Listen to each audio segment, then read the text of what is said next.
National income simply means the total income earned by all people, workers, landlords, lenders, entrepreneurs in 1 year. But here's a question. A farmer sells mangoes for 1000 rupees. Does the entire 1000 rupees become national income? Most students answer this incorrectly. Let's understand with one simple story. Story: Mango Farm. There is a mango farmer. He sells all his mangoes for 1000 rupees. What happens to this 1000 rupees? Workers get wages is equal to 500 rupees. Landowner gets rent is equal to 100 rupees. Bank gets interest is equal to 100 rupees. Farmer keeps profit is equal to 300 rupees. Total is equal to 1000 rupees. This 1000 rupees is national income because it is the income earned by the factors of production. Now add GST. Suppose the customer pays 1100 rupees. Why? Income to factors is equal to 1000 rupees.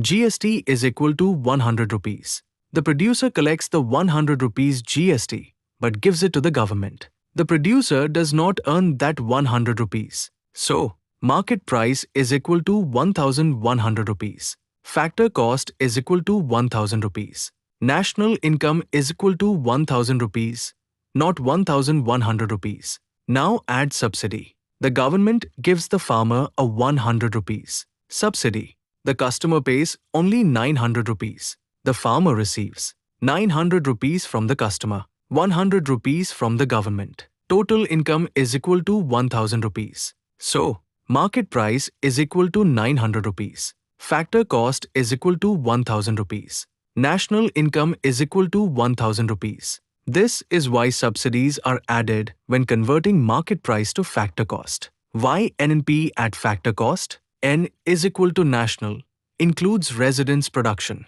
N is equal to net, depreciation removed. P is equal to product, goods and services. At factor cost means we count only the income earned by the factors of production, not taxes. Therefore, national income is equal to NNP at factor cost. One formula to remember. National income is equal to NNP at factor cost, where NNP at factor cost is equal to NNP at market price minus indirect taxes plus subsidies. One-line memory trick for UPSC. Market price is equal to what the buyer pays. Factor cost is equal to what the factors of production earn. National income is equal to total factor income earned in 1 year. Remember, national income is equal to income earned by factors of production, wages plus rent plus interest plus profit. Importance of national income. Measures the economic performance of a country. Helps in economic planning and policy making. Indicates the standard of living of people. Enables comparison of economic growth across years and countries. In India, national income is calculated by the National Statistical Office, NSO. The NSO works under the Ministry of Statistics and Program Implementation, MoSPI. What does the NSO calculate? GDP, GNP, NDP, national income, NNP at factor cost, per capita income, other national accounts. Easy way to remember for exams. NSO is equal to calculates national income. MoSPI is equal to ministry under which NSO works.